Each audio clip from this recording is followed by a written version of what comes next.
मामले में supreme court का बड़ा फैसला, सुप्रीम कोर्ट का तत्काल सुनवाई से इंकार। सीजेपी लाठीचार्ज मामले में सुनवाई से इंकार कर दिया गया है। आपको बता दें कि सीजेपी लाठीचार्ज मामले में सुप्रीम कोर्ट का यह बड़ा फैसला, जहां पर सुप्रीम कोर्ट ने तत्काल सुनवाई से इंकार कर दिया है। अपने हाथों को उठाओ, देश के सब स्टूडेंट्स के लिए हम प्रार्थना करेंगे। खुदा बाप, तेरा आत्मा हमारे देश के सब स्टूडेंट्स को छुए, वो किसी भी धर्म, किसी भी जाति के क्यों ना हो।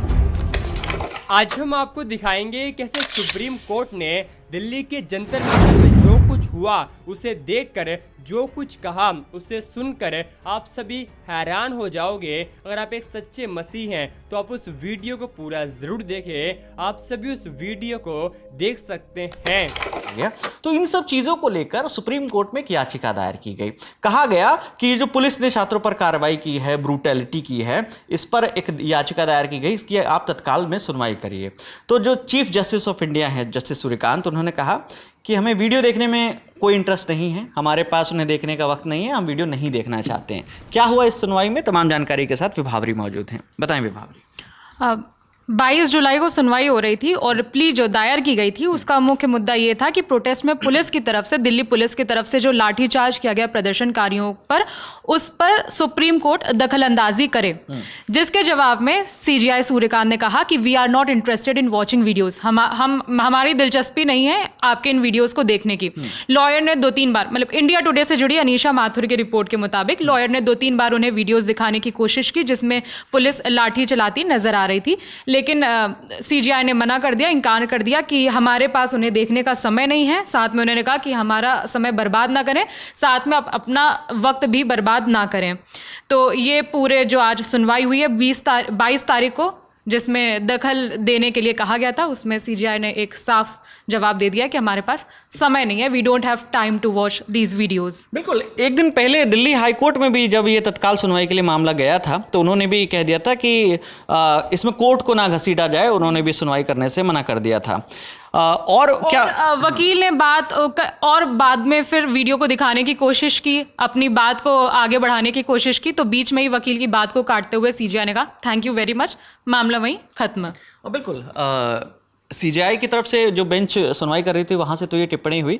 इन सब के अलावा सुप्रीम कोर्ट का जो बार एसोसिएशन है उसने कहा स्टूडेंट्स पर जो लाठीचार्ज हुआ है इसकी जांच होनी चाहिए और निष्पक्ष जांच होनी चाहिए, समयबद्ध जांच होनी चाहिए और इसकी कड़ी निंदा भी की है। लेकिन सुप्रीम कोर्ट ने कहा है कि वक्त बर्बाद मत करिए, वीडियो देखने का वक्त नहीं है। ये तो ताज़ा मामला है। थोड़ा सा आपको एक बैकग्राउंड याद दिलाते हैं। सीजेपी यानी कॉकरोच जनता पार्टी क्यों बनी थी, उसका कनेक्शन भी कहीं ना कहीं जुडिशरी से ही है।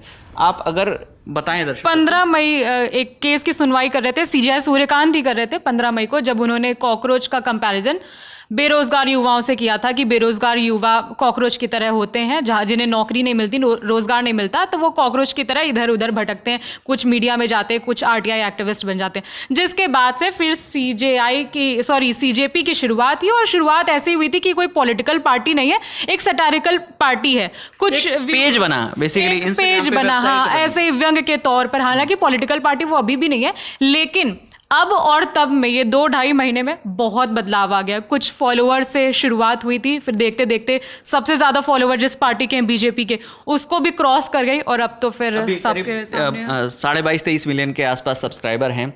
और हालांकि सीजीआई सूर्यकांत ने अगले दिन ये बयान दिया, मीडिया से बात की, बोला कि उनके बयान को इंटरप्रिटेट गलत तरीके से किया गया। उन्होंने देश के बेरोजगार लोगों के लिए नहीं कहा था, उन्होंने उन वकीलों के लिए कहा था। इस तरह की उनकी टिप्पणी भी थी। हाँ, ये कि मेरे शब्दों को तोड़ मरोड़ कर पेश किया गया। और दूसरे भी कुछ जजेस के जो पूर्व जस्टिस है उनके भी बयान आए थे सामने, उन्होंने भी यही बोला था बचाव करते हुए कि नहीं, उनके बयान को अलग तरीके से पेश किया गया है। अपने हाथों को उठाओ, देश के सब स्टूडेंट्स के लिए हम प्रार्थना करेंगे।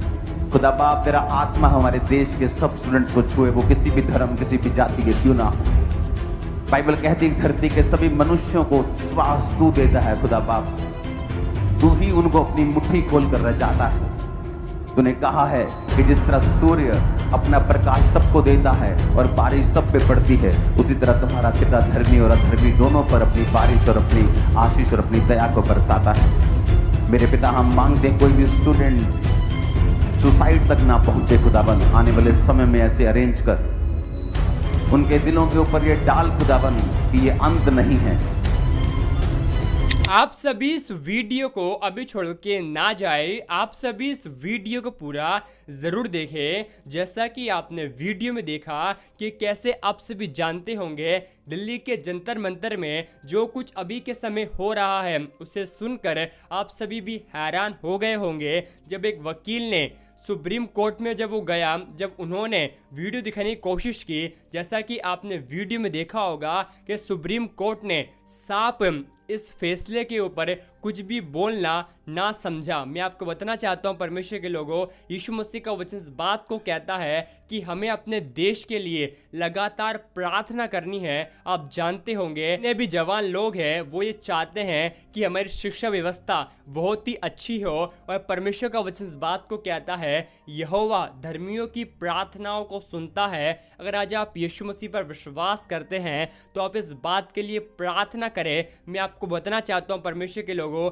एक व्यक्ति का इस्तीफा देने से व्यवस्था नहीं सुधर जाएगी, लेकिन जब एक मसीह व्यक्ति जब ये ठान लेगा कि मुझे अपने देश के लिए प्रार्थना करनी है, तो परमेश्वर का वचन इस बात को कहता है परमेश्वर के लिए कोई भी काम कठिन नहीं है, क्योंकि जो मनुष्यों से नहीं हो सकता वो परमेश्वर से हो सकता है, क्योंकि परमेश्वर से सब कुछ हो सकता है। आप सभी इस वीडियो को देखकर क्या कहेंगे आप हमें कमेंट में ज़रूर बता दें। हम आपको बताना चाहते हैं यीशु मसीह का वचन इस बात को कहता है जब जब परमेश्वर के लोगों पर संकट आया है, उन्होंने जब जब प्रार्थना की है तो परमेश्वर ने स्वर्ग से उनके जीवन में उत्तर दिया है। उसी प्रकार जब आप अपने देश के लिए प्रार्थना करोगे तो परमेश्वर भी आपको बहुत बड़ा प्रतिफल देगा। परमेश्वर आपको आशीष दे।